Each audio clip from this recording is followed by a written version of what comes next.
El siguiente tema que vamos a ver a continuación son las toxicodermias.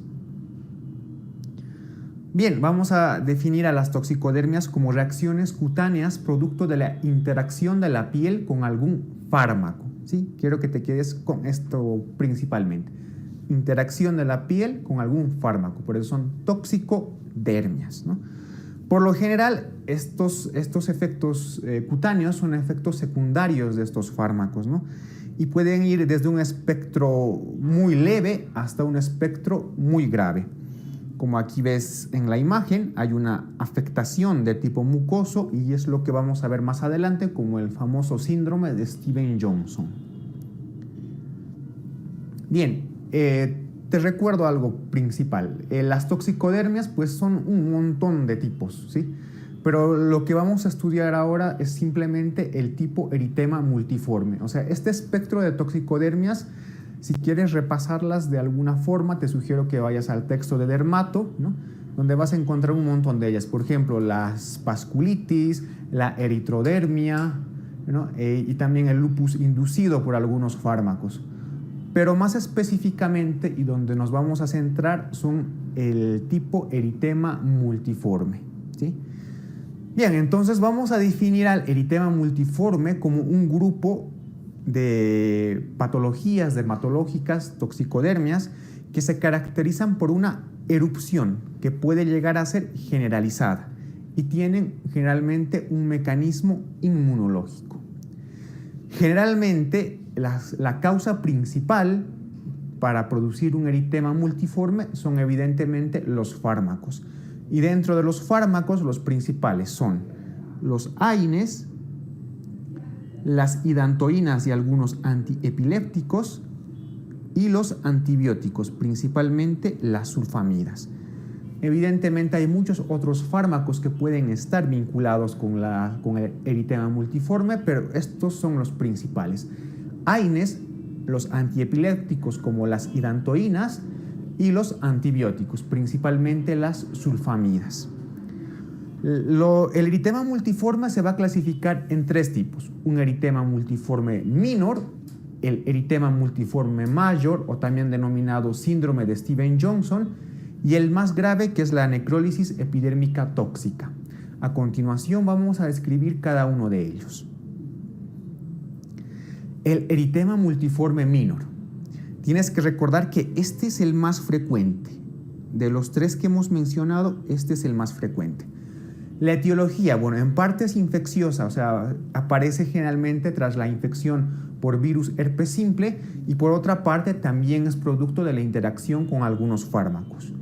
¿Cuál es la característica clínica? Bueno, es una erupción en diana, como aquí ves, redondeada, en diana, con un borde más o menos bien definido y un centro violáceo. Es lo que se denomina también la lesión herpes iris, ¿sí?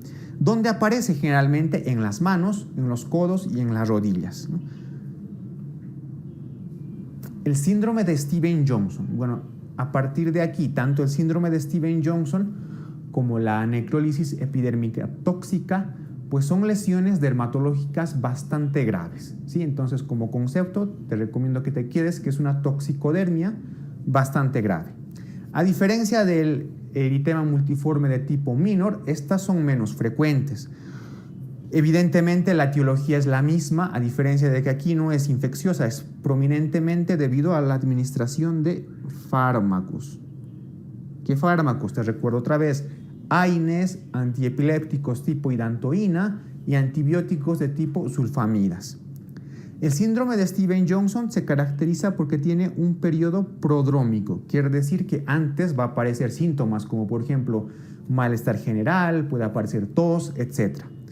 Después de este periodo prodrómico aparecen las lesiones dermatológicas, que se caracterizan por ser placas eritematosas, como aquí ves en esta imagen.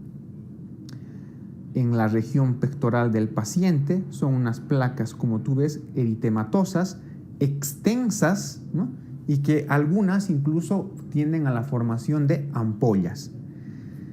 A diferencia del eritema multiforme minor, que solamente afecta a la piel, en el síndrome de Stevens-Johnson hay una afectación mucosa, como ves en la imagen, la afectación de la mucosa labial, ¿no? Y este síndrome de Stevens-Johnson puede tener una repercusión de tipo sistémico. La necrólisis epidérmica tóxica. Bueno, esta es la peor, es realmente la más grave de las tres, ¿no? Se caracteriza por tener un rash de tipo morbiliforme, de gran extensión, como tú ves aquí en la imagen, y forma unas ampollas que son bastante flácidas y que al presionarlas se despegan fácilmente, ¿no? Este es el famoso signo de Nikolsky. Esta necrólisis epidérmica tóxica tiene un signo de Nikolsky positivo. Por lo tanto, se produce una gran denudación de la piel, ¿sí? La afectación de mucosas es constante, a diferencia del Stevens-Johnson, donde puede ser más o menos entre sí y no, pero aquí sí, es constante. Y presenta múltiples complicaciones sistémicas. Por ejemplo, puede presentar el paciente neumonías. Evidentemente hay un balance hidroelectrolítico descompensado debido a que se pierde gran cantidad de dermis y epidermis, ¿no? Incluso puede haber hemorragias de tipo digestivo. Y recuerda que este tipo de la NET o la necrólisis epidérmica tóxica tiene una alta mortalidad. Como tú ves aquí en la imagen, pues parece un paciente gran quemado, ¿no? Pero en realidad no ha sufrido ninguna quemadura. Es una reacción toxicodérmica, ¿no? Y como ves, hay una afectación generalizada, ¿no? Unas ampollas grandes que se denudan fácilmente. Entonces, el tratamiento, como vamos a ver a continuación, es pues ese. Hay que tratar a estos pacientes como si fueran unos gran quemados. Bien, el tratamiento. Evidentemente, lo principal, hay que retirar el fármaco causante de las reacciones, ¿sí? Esta es la maniobra principal que hay que realizar. Del eritema multiforme minor, pues evidentemente como son lesiones que se circunscriben solamente a la piel, basta con corticoides tópicos o con antihistamínicos orales. El síndrome de Stevens-Johnson, ¿no? O eritema multiforme mayor, pues el tratamiento se basa en medidas de soporte y la administración de los corticoides, pero sistémicos, ya no solo tópicos. La necrólisis epidérmica tóxica, que es la forma más grave, te había indicado que hay que tratarlo como si fuera un gran quemado. Entonces el tratamiento se realiza en unidad de quemados o unidad de cuidados intensivos. ¿Qué hay que hacer? Primero, hay que hacer una reposición hidroelectrolítica del paciente, hay que administrarle profilaxis antibiótica, ¿no? Y corticoides sistémicos. Entonces, esas son las características principales de los distintos tipos de eritema multiforme.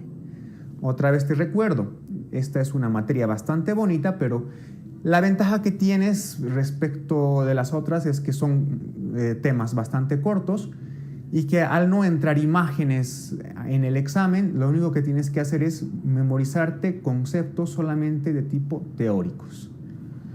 Eso es todo, me despido y hasta la siguiente.